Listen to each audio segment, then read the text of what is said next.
గురునింద కులం క్షయ అంటే ఎవరైతే తల్లిని నిందిస్తారో మాతృనింద మహావ్యాధిగ్రస్తుడైతాడంట. తల్లిని నిందించరాదు.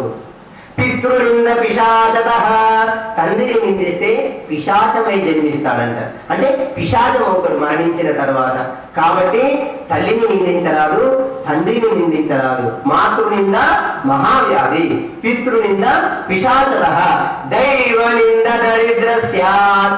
భగవంతుని ఎవరు నిందిస్తాడు వాడు దరిద్రుడు అవుతాడంట. భగవంతుణ్ణి ఎట్టి పరిస్థితుల్లో నిందించరాదు.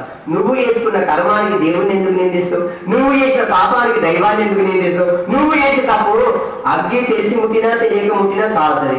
ముట్టినాక నాకు అగ్గి కాలింది దేవుని తిరిగి ఏమొస్తుంది? నువ్వు పాపం చేయకు, తప్పు చేయకు. పవిత్రమైన మానవ జన్మ ఇచ్చిన తర్వాత కూడా వేదాలు, శాస్త్రాలు, పురాణాలు, ఉపనిషత్తులు, సిద్ధాంత శిఖామణి, భగవద్గీత, భాగవతం, భారతం, రామాయణం ఇవన్నీ ఏం చెప్తున్నాయి?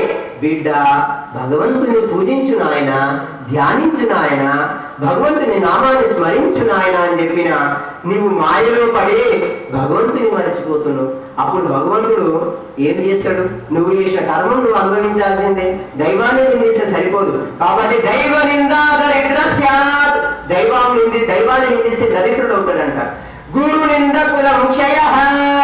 ఎవరు గురువుని తెలిసి గాని తెలియక గాని నిందిస్తే వాడు, వాడి కుటుంబం, వారి వంశము కూడా నిర్వంశమైపోతుందంట. చాలా డేంజర్గా. కాబట్టి గురువులను నిందించకండి. కాబట్టి ఈ 4 విషయాలు మనం ఏం చేయాలి? జాగ్రత్తగా గుర్తుంచుకొని పెద్దలను గౌరవించాలి, తల్లిదండ్రులను పూజించాలి. నాకు తెలిసింది ఒక్కటే, ఈ విశ్వంలో అన్ని తీర్థయాత్రలు, పుణ్యక్షేత్రాలు, గంగా స్నానాలు, దైవ దర్శనాలు చేసుకుంటే ఎంత పుణ్యం వస్తుందో అంతకంటే 1,000 రెట్ల పుణ్యం తల్లిదండ్రులకు సేవ చేస్తే వస్తుంది. కాబట్టి తల్లిదండ్రులకు సేవ చేయండి. చాలా మంది ఏం చేస్తున్నారు?